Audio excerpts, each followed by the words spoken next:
I cannot say this in the halls of Congress. You know why? Nobody will believe me. Everybody will hate me because all of them there, or mostly all of them, are vote buyers.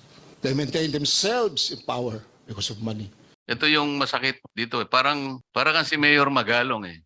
Nasasaktan din kami na hindi po kami nagmamalinis kahit kailan. Ako kahit kailan hindi ko sinabi that Congress is immune from corruption. I never said that. Sir, ganun ako mag-explain, no? Na sinasabi ko yun, pero just to stress a point. But sabi ko, how can you do that if you're a contractor, you're a supplier, no? At the same time, you're a congressman. Medyo masakit pala ka-coffee ha yung statement dito ni Cagayan Governor Mamba. Kaya naman may mga tinamaan ka-coffee na mambabatas. Kaya nagre-react.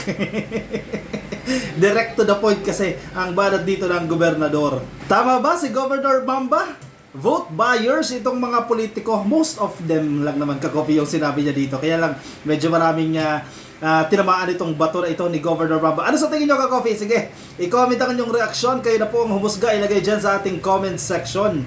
Sino ba kasi itong congressman na, contractor na, supplier pa? Uy, parang winner takes all ito ka-coffee ha. Tama nga naman, paano magkakaroon ng check and balance kung siya mismo yung nagpapaproyekto, siya na rin mismo yung contractor, siya na rin mismo yung supplier. Abay, nagpayaman na si Kong. Sino kaya ito ha? Hindi pinangalanan yan ni Governor Mamba. Kilala nyo ba yan? And I think may kilala kayo dyan. Sige, i-comment dyan sa ating comment section o i-tag nyo na ka-coffee. Anyway, ka-coffee, hanggang ngayon, mainit pa rin itong issue na ito ha, yung investigasyon po ng Kongreso dito po sa insidente dyan sa Cagayan de Oro. Kasi kung magbabasa kayo ng mga comment section, ang sinasabi nila, ito ba ay in aid of legislation? Itong investigasyon ba ay para maggawa o i-revise yung mga existing nating batas o para mamulitika? Kasi parang politically motivated daw itong investigasyon dyan sa Kongreso. Ano ba kasi ang pinag-uugatan nito ka-coffee? Sige, counting background tayo ha. Noong 2022 kasi, tumakbo po sa pagka-gobernador itong si Governor Mamba dyan po sa Cagayan.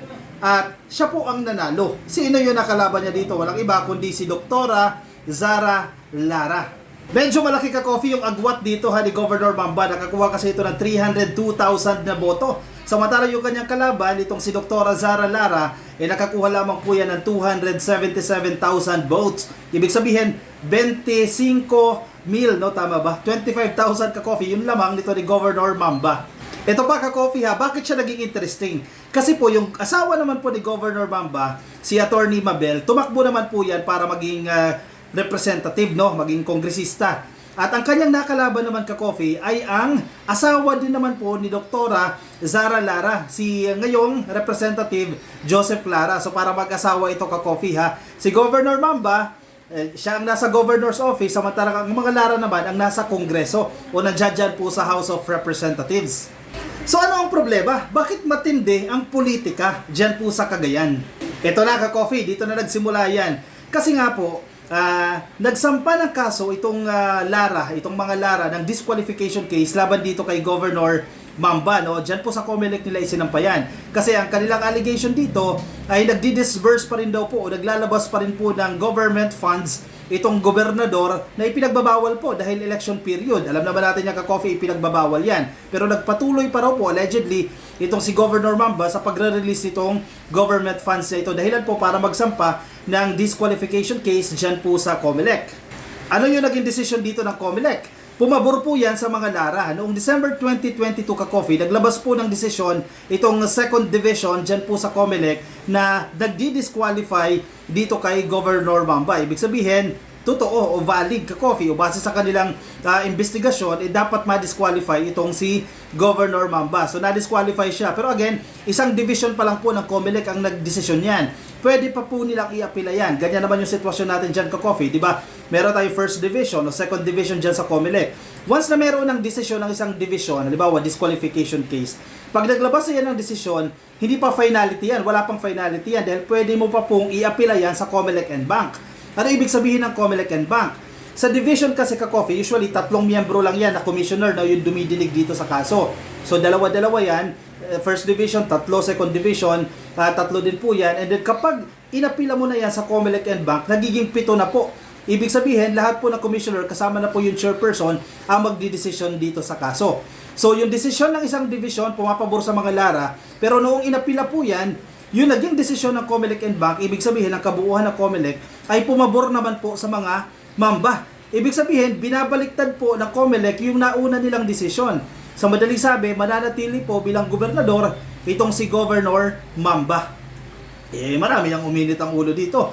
Lalo na po yung mga tutol sa pagkakahalal nito ni Governor Mamba dito po sa 302,000 votes ka-coffee na kanyang nakuha. Yan ka-coffee, kaya tumitindi itong politika na ito sa pagitan ng mga Mamba at sa pagitan po ng mga Lara. Ikaw, pinakaninong side ka ba? Yung mga taga-Cagayan, for sure, alam ninyo kung ano yung sitwasyon dyan. Ano ba talaga? Sino ba dapat yung matino? Sino dapat yung nahalal dyan? O, dapat bang si Governor Mamba o hindi dapat? Sige, kayo ang magdiskusyon dyan sa ating comment section dahil kayo ang nakararanas niyang ka-coffee.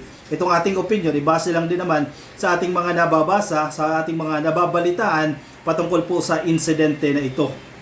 Sa mga nagtatanong, no, bakit nag-iba ng desisyon itong COMELEC? Naglabas na isang division pabor sa mga Lara. Ang sinasabi kasi dito ng COMELEC ka-coffee, dahil na-late kasi ng pagpa-file nitong disqualification case, actually a matter of time lang dito itong kampo ng mga Lara, sabi po ng COMELEC, wala na po kaming authority dyan, wala na po kaming jurisdiction dyan sa kaso na yan, dahilan po para baliktarin nila yung kanilang naunang desisyon.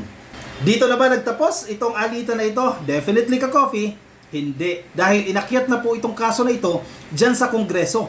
Nag-file po ng resolusyon itong si Representative Joseph Lara, no, yung asawa ng natalo na ni Governor Mamba noong eleksyon. Nag-file po siya ng resolusyon dyan po sa House of Representatives para imbestigahan po itong allegedly pagdi-disburse ng government funds sa kasagsagan po ng election period. At yung mga mambabatas, actually dalawang komite yung nag-imbestiga dito, pinatulan nila ito ka-coffee, no? Nagkaroon nga po ng mga pagdinig dito. Ibig sabihin, nakitaan nila ng merit itong resolusyon na in-file ni Representative Joseph Mamba. Dahilan po para magkaroon o mag-proceed sila dito sa investigasyon.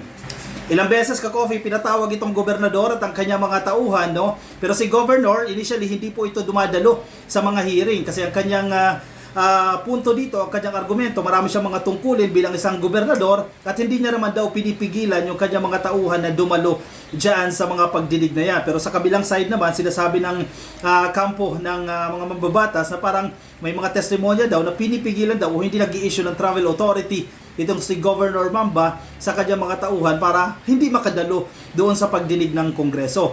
Dahil ilang beses na ka-coffee, tumakbo ng 3 buwan itong investigasyon ng Kongreso, hindi dumadalo dyan si Governor Mamba, naglabas po sila ng resolusyon na sinasite into contempt nila. Ibig sabihin, pwede pong ma-detain itong si Governor Mamba at yun na nga ang nangyari ka-coffee. Naglabas sila ng order at pinako-contempt nila, pinapa-detain nila dyan sa loob ng House of Representatives itong gobernador. Sumuko naman ka-coffee, itong si Governor Mamba, ipresenta niya ang kanyang sarili. At ng araw na yan ka-coffee, kinahapunan, abay, saka naman nag-issue ng temporary restraining order itong Supreme Court. Ang kataas-taas ang hukuman. So, anong nangyari dito? Ang parang nangyari dyan, parang mali yung ginawa ng mga mambabatas natin. Itong mga komite na ito, unconstitutional. Kasi yun ang petisyon ni Governor Mamba na ituring na unconstitutional itong pag-detain sa kanya o pag-cite into contempt o pagkabilanggo niya dyan ka-coffee sa House of Representatives. Hindi yung typical na bilangguan unconstitutional yan according dito sa Supreme Court. Dahilan po para mag-issue ng temporary restraining order. So parang tinatawanan na lang itong Kongreso, no? Anong nangyari? Bakit pumabor ito kay Governor Mamba? Dahilan po para mag-init naman ang iba dito sa gobernador. Actually, ka-coffee, no, may mga netizens nga nagsasabi parang nagsasayang lang ng resources itong House of Representatives. Do actually, ka-coffee, yung mga investigasyon naman talaga ay in aid of legislation. Yan naman yung purpose niyan, ka-coffee, no? Pero ang sinasabi ng iba, bakit kasi parang nagagamit, parang politically motivated ito, parang naggagantihan ito sa pagitan po ni Governor Mamba at ni Representative Lara. So parang nadawit pa dito ang Kongreso sa tunggalian na ito ng dalawang apelyido. Ano sa tingin nyo, nagagamit ba? Politically motivated ba ito o in aid of legislation? Kasi sayang daw ang resources. And then ito pa, ang naging desisyon ng Korte Suprema na parang nabaliwala yung naunang desisyon nitong mga komite na ito na dumidinig sa kaso. Anyway, nagsorry din naman si Governor Mamba patungkol po dito sa issue na ito. I'm sorry. I'm sorry if I've took too much of your time. If in a way, no, napabayaan ko yung aking obligasyones para sa ito. But really, I hope you understand. So, kayo ka-coffee, anong sa inyo? Sige, comment ang inyong opinion, reaksyon dyan sa ating comment section nang mabasa rin po ng iba nating mga ka-coffee. Oy, yung mga nakikinig sa atin sa Facebook, ka-coffee, kung hindi ka pa naka-follow, i-click lang po yung follow. Kung hindi ka pa naka-like, click lang po yung like. Libre. Walang bayad yan, ka-coffee. Huwag yung join, kasi join, may bayad yan, no? Click lang po yung follow or like, libre yan. At kung nasa YouTube naman kayo, i-click lang po ang subscribe. Nga pala, ka-coffee, ha? Available na po ang ating mga ka-coffee merchandise tulad po itong suot natin. Will you be my ka-coffee? Uy, available na ito ka-coffee kung interested po kayo sa shirt natin na ito. 100% cotton yan. At maganda yung kapupuntahan ka-coffee ng bahagi ng proceeds nitong ating mga merchandise. I-comment nyo lang po o i-message nyo lang ako sa aking Facebook page ang ka-coffee o kaya ka-coffee break para po sa inyong mga concerns. Ako'y magpapaalam muna sa inyo ka-coffee. Maraming salamat sa pagsama sa akin. Ingat po kayo, nasaan man po kayong panig ng daigdig. Paalam at agkapi tayo. Bye-bye.